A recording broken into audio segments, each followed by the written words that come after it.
Hey everybody, I'm going to give you a quick tutorial on how you can use the grid method in Photoshop to save yourself from drawing your pencil lines onto your gridded source.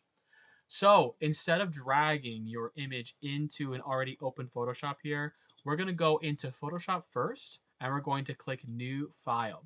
We're going to first measure our canvas or our paper and input the dimensions in here. So if I've measured my canvas, it's 40 centimeters by 50 centimeters. Double check that your orientation is correct. It's a little bit difficult to change this later, but we just make sure it's right there now, right? Mine's going to be portrait orientation. Then I'm going to click create. So first thing I want to do from here is I'm going to click this new layer button, right? I want a new layer on there, okay? I'm going to be working with this transparent layer. I'm going to hide this white background, all right? Then what I can do is I can drag my Frank into here, okay? So I'm going to adjust it so he fills the whole plane, hit enter, and then I'm going to click one more new layer. So I want to have, no matter what, one transparent layer above whatever I'm working on, right? And while I'm doing this whole gridded process, going to have that hidden because sometimes it can be hard to see your grid when you're looking around your image. So from here, you might have noticed that I already have these sort of pink grid lines on my picture plane here, on my what I'm working with on Photoshop. If you don't have those, you can go through to edit, or if you're on Mac version of Photoshop, it might have an option up here that says Adobe 2024 or Photoshop 2024. Click that, go down to preferences. Either way, we're looking for preferences. Then it's going to be guides, grids, and slices. So click that. Then from here, we're really concerned with the grid. We're working with the grid. So my rule of thumb is I like to have around 10 to 15 boxes on one side. If that means that I have a little less or a little more on the other side, that's okay. What I see here is I have 1, 2, 3, 4, 5, 6 on one side with 8 centimeters. So I'm going to drop it down to 4 and you can kind of see that it's already showed up. 1, 2, 3, 4, 5, 6, 7, 8, 9, 10, 11, 12. That's pretty good. We're going to go with that on one side here. It might show a lot if you have a lot of subdivisions showing, okay? Make sure it's just one subdivision, 4 centimeters. That means that on your final product, you're only drawing marks every 4 centimeters. Don't go with half numbers or 4.5 or whatever like that. Make it simple for yourself. 4 centimeters, 5 centimeters, right? If you're working on an A4, it might be 2 centimeters. Just you'll be able to preview that on the canvas here, which is why Photoshop is so great. So I'm going to hit OK. Now from here, if I printed this, you might be surprised to know that the grid won't show up. Okay, this is just for Photoshop's reference, right? For your reference in working in this workstation. So we need to make it work that it is printed with a grid layer on top. Now, there might be a couple different ways to do this. This is the way that I do it. I sort of memorized it and I just can do it really quickly now because I've done it so many times. But I'm going to zoom into the top corner over here. I'm going to go to the pencil tool and I'm going to trace over one of these boxes, right? I want to go for a bold color here. If you have a black grid and a dark image, you're not going to see anything. So go for a bold, bright color here, right? That's probably not in the set of colors that you're working with, right? What I'm going to do now is I might need to zoom in a little more and I need to trace over just this first corner box.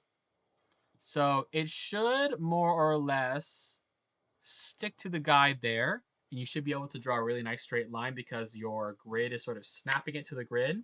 But if not, you can hit Command or Control Z and try again. Sometimes it takes me a couple tries, but usually if you zoom in, and especially if you're working with a mouse, it's a lot easier.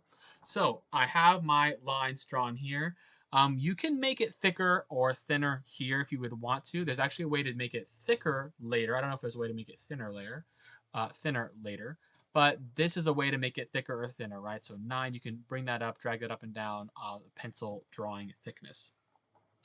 So from here, I'm going to go to my rectangular marquee tool or my select tool. And I'm going to just select this first box. And you'll notice it kind of snaps right along that grid. So now I have a selection that includes those two lime green lines that I've drawn. So from here, I need to make this a pattern. The whole process here is I'm going to make a new custom pattern and I'm going to fill my whole image with this custom pattern. It's just going to make a grid that I can work with.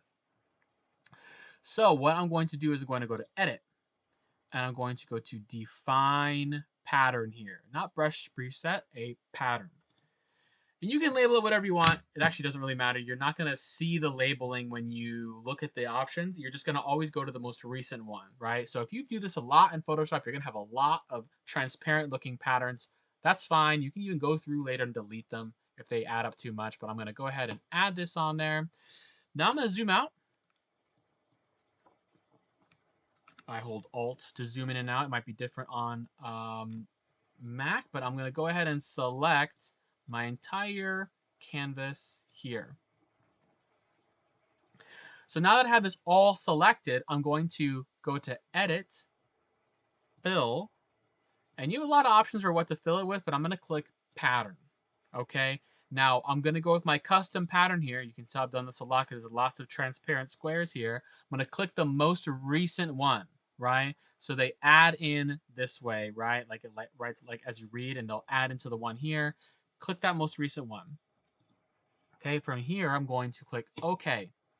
Now you'll see it's filled my whole canvas with these green lines. Okay, they are now present on my image. You can even toggle viewing your image and see the grid there. Okay, maybe though you've noticed that my lines are a little thin. So I'm going to show you how to thicken up your lines if they're still a little thin.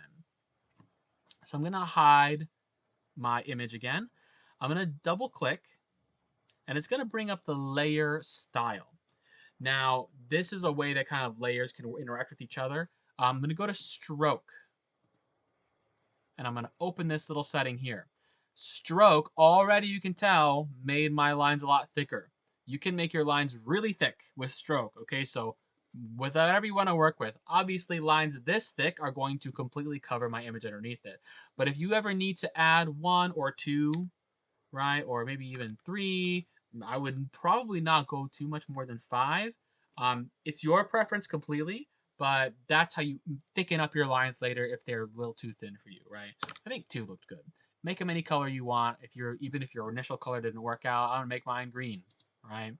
The printer might not show the differences, and like if I have a pink on the inside, or green on the inside, and blue on the outside, doesn't matter. It will still show a line. That's what we're going for here. So I'm gonna hit OK.